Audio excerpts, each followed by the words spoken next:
On the night she was meant to be paraded as a billionaire's perfect bride, Tessa Langford walked out in a backless black dress and bare feet. Instead of heading to the ballroom, she went searching for the black maintenance man who'd once talked her through a panic attack in a broken elevator. Before we dive in, make sure to hit subscribe, tap like and share this video. The more voices we reach, the louder these stories become. And drop your city in the comments. Let's see where love finds us. Tessa Langford had been born into the kind of family that treated power like oxygen, unseen, unquestioned, absolutely necessary. Her earliest memories were of polished floors and low, serious voices. Men in dark suits shook her father's hand and glanced at her the way they glanced at the paintings, appraising, approving, calculating where she might fit into their carefully architected futures. By the time she was 12, she had already heard it more than once. She'll marry well. That girl was born to sit next to power. They never said she was the power.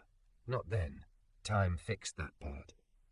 By 32, Tessa was the youngest CEO Langford Holdings had ever had. She fought for that title, bled for it, walked into rooms where people tried to talk over her and learned to make her voice quieter and deadlier.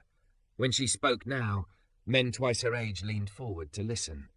But even as the world adjusted to the idea that Tessa was power, her parents never fully let go of the other script. She would still marry it too. Bennett Hale called again, her mother had said the night before, swirling her wine as if the conversation bored her. He's planning that little trip to Sardinia. I told him you'd get back to him after the quarter closes.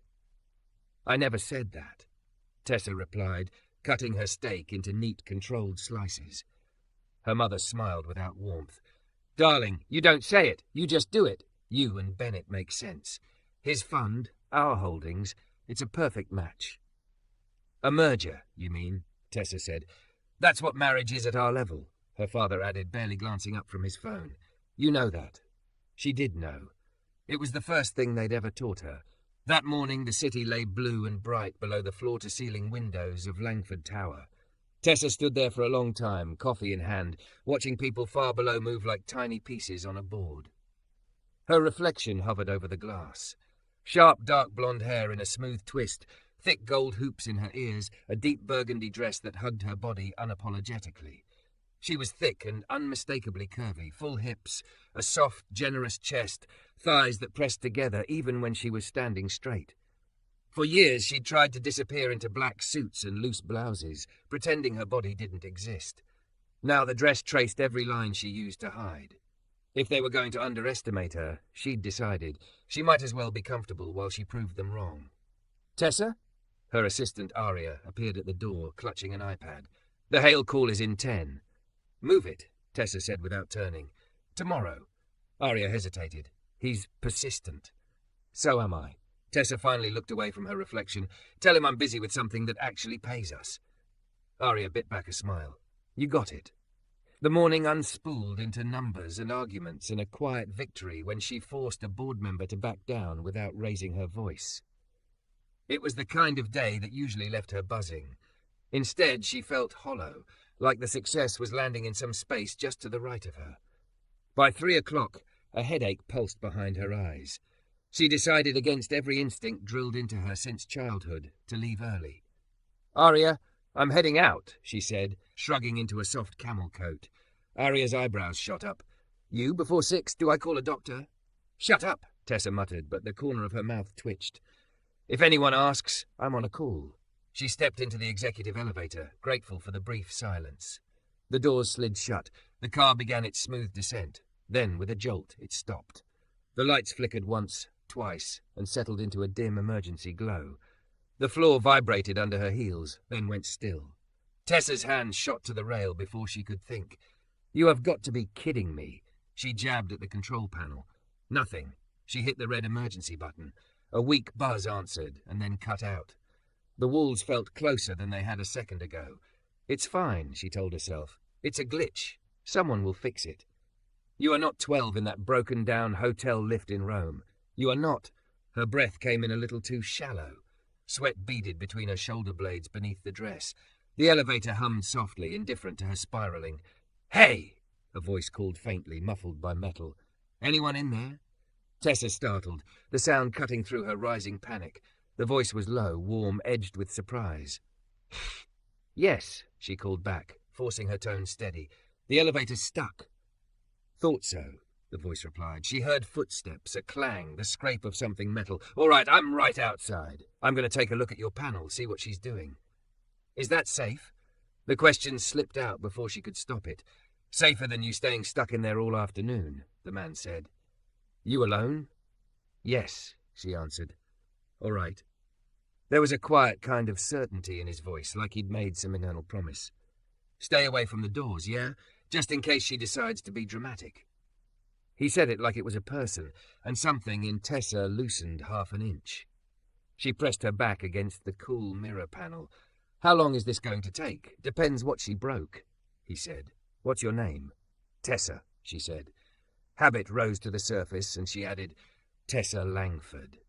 There was a low whistle. Like the building? Yes, she said, bracing herself for the shift. People always changed when they realized exactly which Langford she was. Huh. A brief pause. Well, nice to meet you, Tessa, who owns the elevator that's ruining your day. Her lips twitched despite herself. I don't own the elevator. Pretty sure you own enough of something to yell at me if this goes wrong, he said, amused. Name's Noah. Just Noah. No last name, no company. It tugged at something in her she didn't recognize. A sharp click sounded above her head. The elevator gave a little lurch, like a shrug. Tessa's knees went weak. Hey, Noah's voice came again, closer now. You okay in there? I'm fine, she lied. Her hands were slick on the rail. You sound like someone who says fine 5 seconds before they pass out, he said gently. You claustrophobic? I'm a CEO, she snapped, the words out before she could catch them. I don't have time to be claustrophobic. He let out a soft huff of a laugh. Yeah, that's not how that works. Another metallic clank. The elevator trembled again. Her heartbeat thudded louder. Heat crawled up her throat, hot and embarrassing. Noah, she said, surprising herself with how small her voice sounded.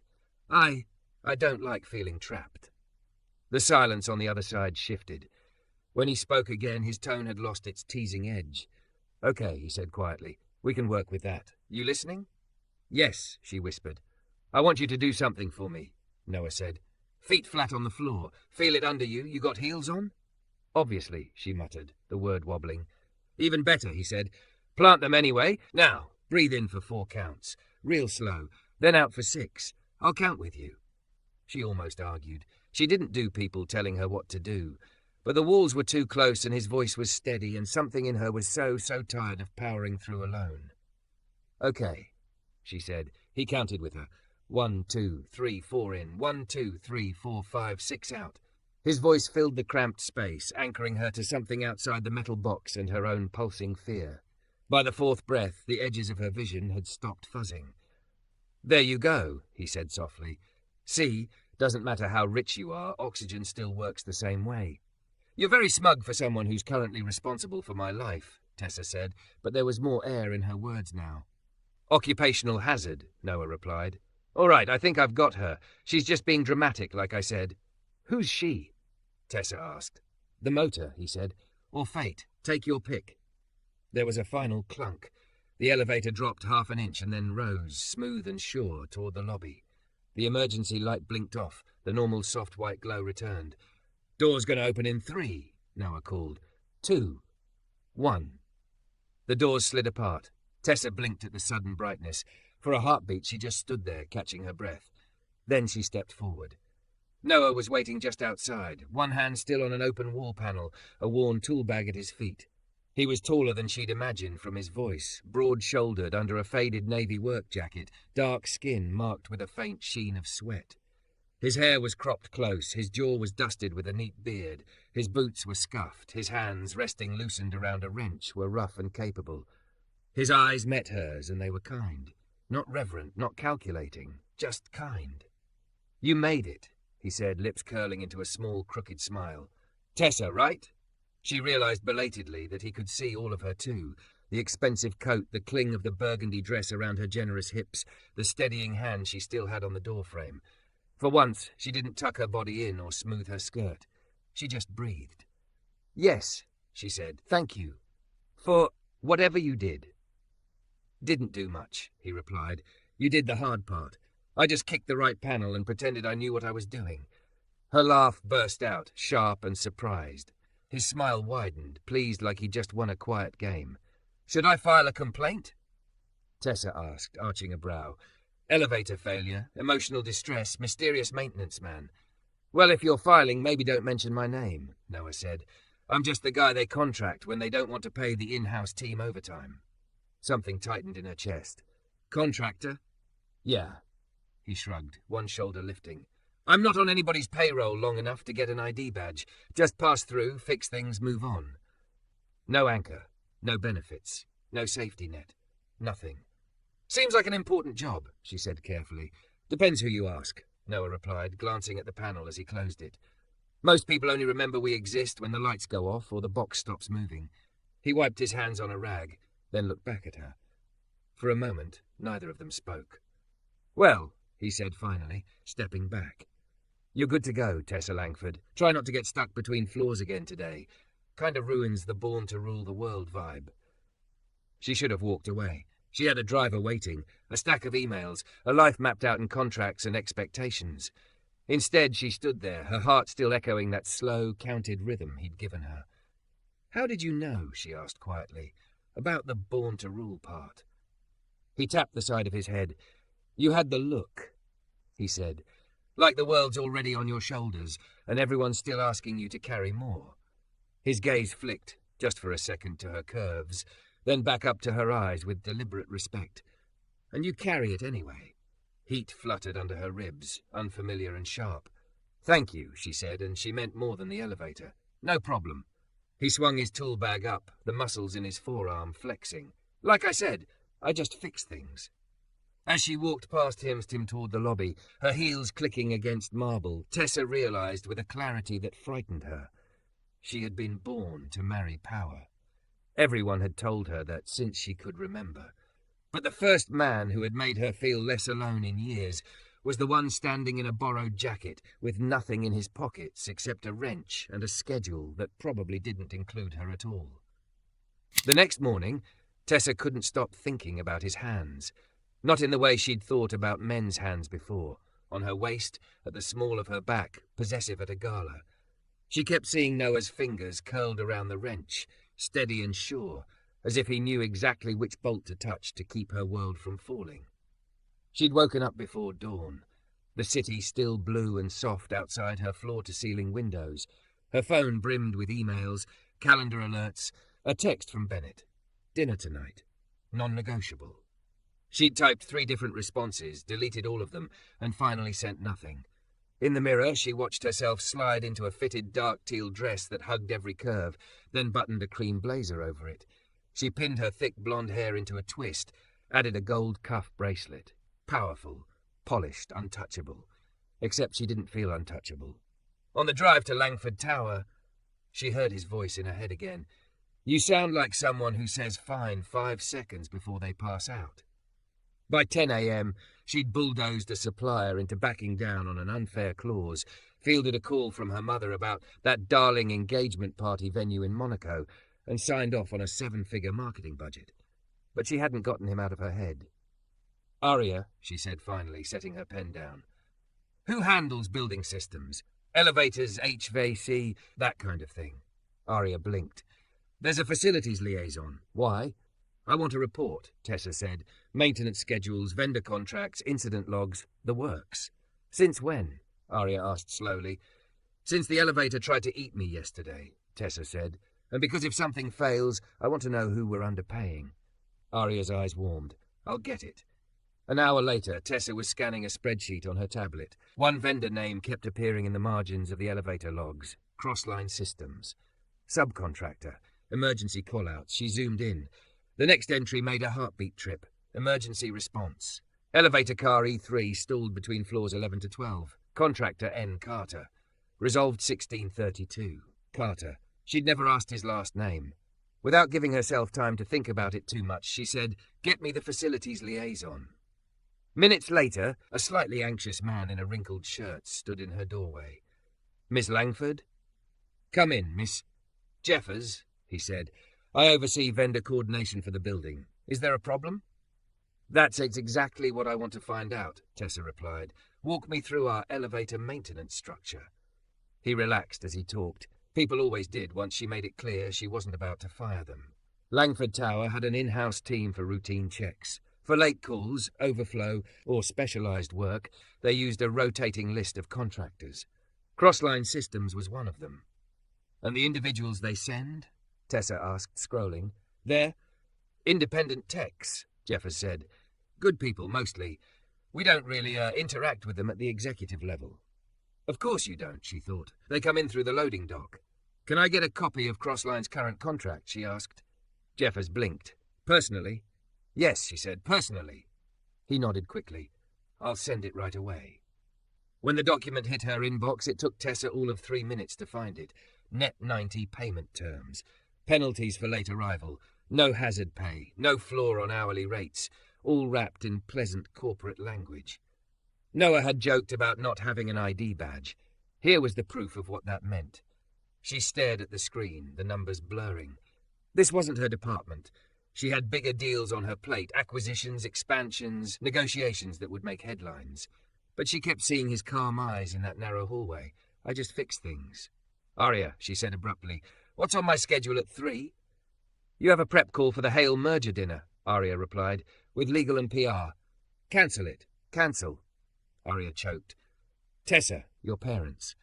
Reschedule then, Tessa amended. Tell them something came up that's more important. Aria studied her for a long second. Do you want me to ask what that is? No, Tessa said, because I don't know yet. At 3:15, she was in the loading dock. The air smelled like oil and concrete, faintly damp. Trucks backed in and out. Pallets rolled by. No one here wore suits. No one glanced twice at her until they realized exactly who she was. She drew her coat tighter around her, suddenly aware of how her curves looked in this part of the building. Men in neon vests straightened. Someone elbowed his buddy. A few eyes lingered too long. Tessa lifted her chin. She'd spent a decade learning how to carry the weight of a room's gaze. This was no different, almost. Can I help you? A woman in steel-toed boots asked, wiping her hands on a rag. Her name tag read K. Morales, dock supervisor. I'm looking for Crossline Systems, Tessa said. They sent a tech yesterday, Noah Carter. Carter? Morales's brows went up. Yeah, he's here. Freight elevator needs love. He's probably cursing at it on 16. I'll go up, Tessa said. Morales gave her a look that hovered between amusement and concern. You sure you want to take the freight? It's not exactly the CEO elevator. That's the point, Tessa said. The freight elevator rattled more than her private one, and it smelled like cardboard and rust. She rode it alone, one hand on the rail, forcing herself to breathe slow. In for 4, out for 6. By the time the doors creaked open on 16, her heart had mostly stopped trying to punch its way out of her chest. Noah was there.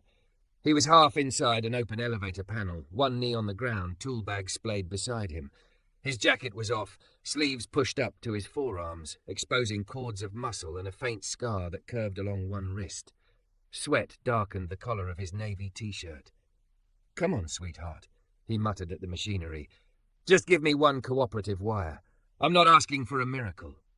The sight of him, so intent and solid and utterly unconcerned with how he looked, made something in her soften in a way nothing at Langford Tower ever did. Noah, she said.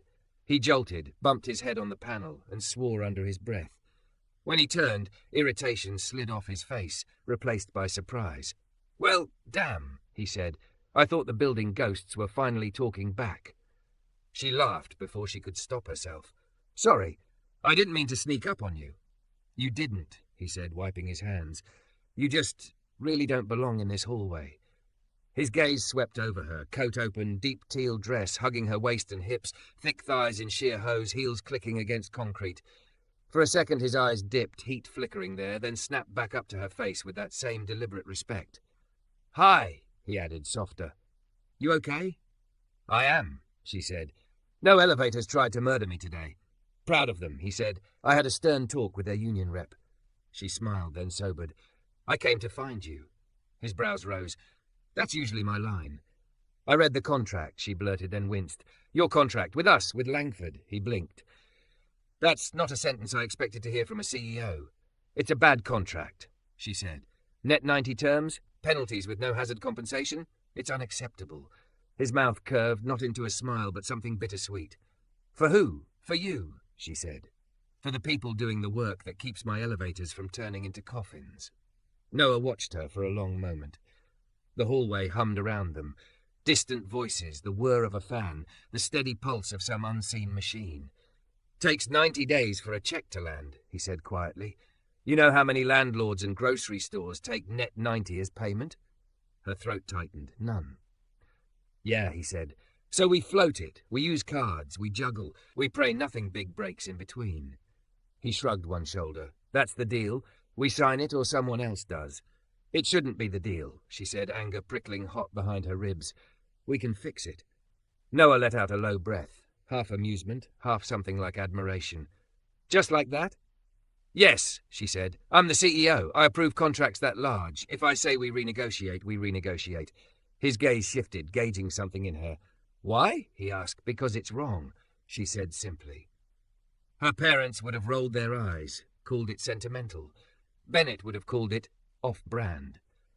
But standing in this concrete hallway with a man who had calmly talked her through a panic attack like it was the most normal thing in the world, wrong and right felt suddenly blindingly clear.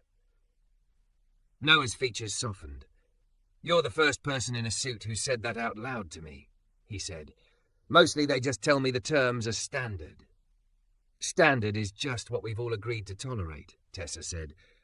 We can agree to something else. For a moment she forgot who she was supposed to be, forgot the merger, the dinner, the future everyone else had charted for her. It was just the two of them in that humming, slightly too bright space, the woman who owned the building and the man who kept its bones from collapsing. He smiled then, slower than before. You didn't have to come down here to tell me that, he said. You could have just signed a memo. I know, she said, but then I wouldn't have seen you. The words hung between them, heavier than she meant them to be. His eyes flicked to her lips, then back up. His hand, still holding a screwdriver, tightened just slightly. She watched his throat work as he swallowed. Tessa, he said carefully, you're my client's client's client or something. I'm about 4 pay grades below the people who say hello to you in the elevator. You're the person who kept me from passing out in a metal box, she said. Her voice wobbled, but she didn't look away. That matters more to me right now than anyone who's ever sat next to me at a fundraiser. Heat pulsed under her skin, embarrassment and courage all tangled together. She had never said anything like that to anyone. She'd never been allowed to. His expression shifted, something raw and unguarded there for a second. Careful, he murmured. People might start thinking you're human. Terrible for my brand, she said. He laughed softly. The sound threaded through her, steadying and unsteadying her all at once. Her phone buzzed in her coat pocket, vibrating insistently against her hip. She ignored it. You should get that, Noah said. It can wait, she said. As if to contradict her, the phone buzzed again, longer this time. With a sigh, she pulled it out. Bennett's name flashed on the screen. Under it, a text from her mother. Don't be late tonight. The Hales are not people we keep waiting. Tessa's stomach dropped, the hallway tilting for just a second. Her carefully arranged life rushed back in. A table set for 12, crystal glasses, cameras ready to catch the power couple. You busy? Noah asked, watching her face. Yes, she said slowly, but not with what they think. She slid the phone back into her pocket, its weight suddenly suffocating. What if I want to change the deal, she heard herself say. Not just the contract, the whole script. Noah searched her face, reading something she wasn't used to letting anyone see. Fear, hope, a desire that had nothing to do with balance sheets. You're the one with the pen, Tessa, he said quietly. Only question is who you're writing it for. Her heart slammed once, hard. Upstairs in some glittering conference room, people were probably printing menus with her name and Bennett's side by side. Down here, in a concrete hallway that smelled like rust and effort, a man with nothing but a tool bag and a tired smile had just given her more honesty than anyone in her whole polished world. For the first time in her life, she realized that marrying power might mean losing the only person who'd ever looked at her and seen more than it. The stylist left an hour before Tessa had to go, but her reflection still hadn't moved. The dress fit like a second skin, sleek, black, off the shoulder. It hugged every curve of her thick, sexy body, tracing the soft swell of her chest, the narrow of her waist, the generous curve of her hips and arse. Her dark blonde hair was twisted up to show off her collarbones. Heavy gold hoops caught the apartment's warm light. She looked like a woman born to sit beside power. Her phone, face down on the vanity, buzzed again. "Car is downstairs. Tonight is about reassurance. Investors need to see you and Bennett as a united front." Another buzz. "You ready to become the city's favourite power couple?" Tessa's jaw clenched. The words blurred in front of her. "You're the one with the pen," Noah had said. She set the phone down and braced her hands on the vanity. For a moment, it wasn't the Hale townhouse she saw when she closed her eyes. It was a steel box, red light flickering, breath clawing in her chest. Noah's voice low and steady. "Feet flat. In for 4. Out for 6. I've got you." Tessa straightened. Her heart still hammered, but now it had a rhythm she recognized. In for 4. Out for 6. She picked up her camel coat, shrugged it over bare shoulders, and walked out of the apartment before she could talk herself out of it. The Hale home was a magazine spread come to life. High ceilings, warm chandeliers, polished wood floors that swallowed sound. Staff flowed through the room like choreography. Glasses chimed. Laughter rose in polite, expensive waves.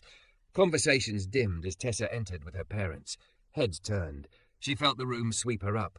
Black dress, gold hoops, curvy silhouette, Langford last name. "There she is," someone murmured. "The future Mrs. Hale." Her mother's hand tightened around her elbow. "Smile," Eleanor whispered without moving her lips. "You're reassuring the entire market just by standing here." Bennett appeared from a knot of men in perfect tuxes, grin turned up to 11. "Tess," he kissed her cheek, then leaned back to look at her. "God, you look lethal. They're going to lose their minds." "Let's not make anyone faint," she said lightly. He slipped a hand to the small of her back, steering her through the room. "Just do what you do. Be brilliant. Be terrifying. Look like you're going to devour the world and take me with you." People leaned in as they passed. "A true merger," a senator's wife cooed. "You two could own this city." Her father lifted a glass from across the room in a silent toast, eyes proud and distant. The message was clear. "Don't screw this up. We are counting on you." At the bar, Bennett handed her champagne. "To us," he said. "After dessert, I'll say a few words. Nothing crazy, just enough to make it clear we're not just teasing this. They want inevitability. We give them inevitability." The word lodged under her ribs like a shard. "Inevitable," she echoed. "We were built for this, Tess," he said, smiling like it was obvious. "You stabilize, I scale. Our kids will grow up on jets and in boardrooms. They'll never wonder who they are." For a second, she pictured it. Little faces lit by tablet screens in private jets, never seeing the inside of a freight elevator, never knowing the man who crawled into the walls to keep their world running. Would they ever know a Noah Carter's name? Her phone buzzed again in her clutch. She checked it under the bar. "Remember to smile when Bennett speaks. This is bigger than you." Her throat tightened. She caught her reflection in the mirrored wall. Thick, curvy body poured into black, shoulders bare, face perfectly painted. She looked like someone playing a part she didn't remember auditioning for. "You okay?" Bennett asked, hand tightening on her waist. "You're quiet. That usually means some board member's about to cry." "I'm fine," she said automatically. He chuckled. "You always say that when you're about to kill something. Relax. This is the easy part. We just exist. They do the rest." That was exactly what terrified her. "I need some air," she said. He blinked. "Now? They're about to serve." "I'll be right back." She pulled away before he could argue. She made it halfway down the hall before her mother stepped out of a doorway, smile fixed, eyes sharp. "Where are you going?" Eleanor asked, fingers closing around Tessa's arm. "They're seating for dinner." "I can't do this," Tessa said. The words came out low and flat, shockingly calm. "I can't stand up and let you announce me like a line item on a deal." Eleanor's smile faltered. "Don't be childish. This is what we raised you for." "You raised me to run a company," Tessa replied, "not to sell myself with it." "This isn't selling yourself," her father said, appearing at her shoulder, jaw tight. "This is strategic alliance. It guarantees your position and the company's. You don't get to walk away because you've developed a conscience over a contractor's invoice." "It's not just an invoice," she said. I read Noah's contract. We pay him 90 days late to keep our elevators from turning into coffins, and we call it standard. You think that's separate from this? From marrying into another family that sees people as assets and liabilities? Her mother's eyes flashed. Who is Noah? The man who talked me through a panic attack when your building trapped me between floors, Tessa said. The man who let me be scared without calling me weak. Eleanor's voice sharpened. That man has nothing. No name, no security, no protection to offer you. Tessa thought of Noah's rough hands on the panel, of the way he'd asked, "Is this okay?" before touching her at all. He has integrity, she said quietly, and more kindness than this entire room. Her father's mouth thinned. You're emotional. Go fix your face, then come back and do your duty. Duty, inevitable. Bigger than you. The words pressed in like elevator walls. In for 4, out for 6. Noah's voice counted in her mind. Her lungs obeyed. When she spoke again, her voice was clear. If I walk back in there and let Bennett hint at a future I don't want, I am lying to everyone, including myself. I won't do it. Eleanor's grip tightened. If you walk out that door, don't expect us to pick up the pieces when you regret it. The little girl who'd learned to read their moods like stock tickers flinched. The woman in the black dress did not. I'll be the one picking up my own pieces, Tessa said, for the first time. She pulled her arm free, and then she did the unthinkable. She turned away from power. She walked straight past the dining room, past Bennett's startled Tessa, past the $100 million of expectation humming in crystal and china, and out the front door. The night air hit her bare shoulders like a shock. She stopped just long enough to slip off her stilettos. The stone steps were cold against her feet as she descended, shoes dangling from her fingers, black dress whispering around her thighs. Her phone vibrated non-stop, calls, texts, little digital alarms going off in pocket after pocket behind her. She silenced it. For the first time in her life, she let their messages go unanswered. The security guard at Langford Tower stared when she walked in barefoot, coat thrown over the backless dress, mascara still perfect. "Evening, Miss Langford," he said cautiously. "Everything okay?" "Not yet," she said, breath puffing in the lobby's cool air. "Is Crossline Systems still on site?" He checked his log. Yeah, Carter signed in about 40 minutes ago. Roof units. Of course. Fixing something, alone in the dark. "Thank you," she said, already heading for the service elevator. This car rattled and groaned. The floor hummed under her toes. She wrapped Noah's breathing pattern around herself like armor. In for 4, out for 6. The elevator dinged, doors sliding open onto the stairwell. She climbed, heart pounding harder with each step, and pushed through the heavy metal door to the roof. Cold wind slapped her cheeks. The city stretched out in glittering lines. HVAC units hummed like sleeping beasts. Noah knelt beside one, headlamp casting a pale circle of light. His navy jacket lay tossed over a vent. His dark T-shirt clung to his back, sleeves pushed up to show strong forearms and that thin wrist scar. He looked up at the sound of the door. For a second, he just stared. "Okay," he said finally. "Either I've been breathing too much refrigerant, or my building CEO really did just show up on the roof in a backless dress and no shoes." A laugh burst out of her, half hysterical, half relieved. "Hi." "Hi," he echoed, standing. His eyes moved over her. Gold hoops, bare shoulders, black dress hugging every line of her thick body, feet pink from the cold, then snapped back to her face with a visible swallow. "You, lose a bet?" "I walked out," she said. "On the dinner, on the announcement, on the whole script." His brow furrowed. "You serious?" "They were about to declare Bennett and me inevitable," she said. "I left before they could." The wind pulled loose strands of hair from her twist. He watched her, headlamp beam jittering slightly with the movement. "Your parents," he asked quietly, "threatened to let me fall on my face," she said. "Maybe they will." He shrugged out of his work jacket and stepped closer, holding it up just off her shoulders. "Can I?" "Yes," she said. The jacket settled around her, huge and warm and smelling like soap and metal and something steady. It swallowed the expensive dress. For the first time that night, she felt like herself. "I don't have anything the people in that room think matters," Noah said after a moment. "No fund, no old family name. Half the time I'm arguing with accounts receivable to get paid on time. I've had everything they think matters." "Shay," Tessa replied. "It never once made me feel safe." He lifted a hand, then paused mid-air. "Is it okay if I—" She leaned into his palm before he finished. "Yes." His fingertips brushed the line of her jaw, thumb catching a tear she hadn't realized had fallen. His touch was rough and careful, like she was something he refused to treat like fragile glass but would never manhandle either.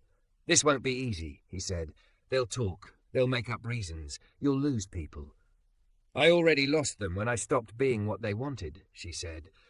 "I'd rather lose them standing next to someone who sees me." Silence stretched between them, filled with the city's hum and the low thrum of the building beneath their feet. "You sure you're not just running away from something?" he asked.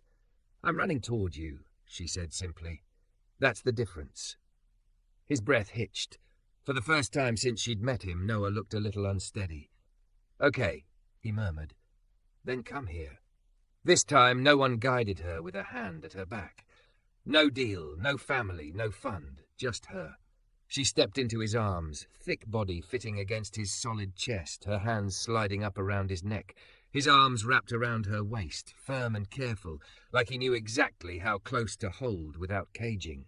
Under the open sky, with the city spread out below and the man with no power holding her like she was the only important thing on the roof, Tessa Langford finally understood. She had been born in a world that taught her to marry power. But the first truly powerful thing she had ever done was choose a black man with nothing they valued and everything she did, and write the rest of her life for herself.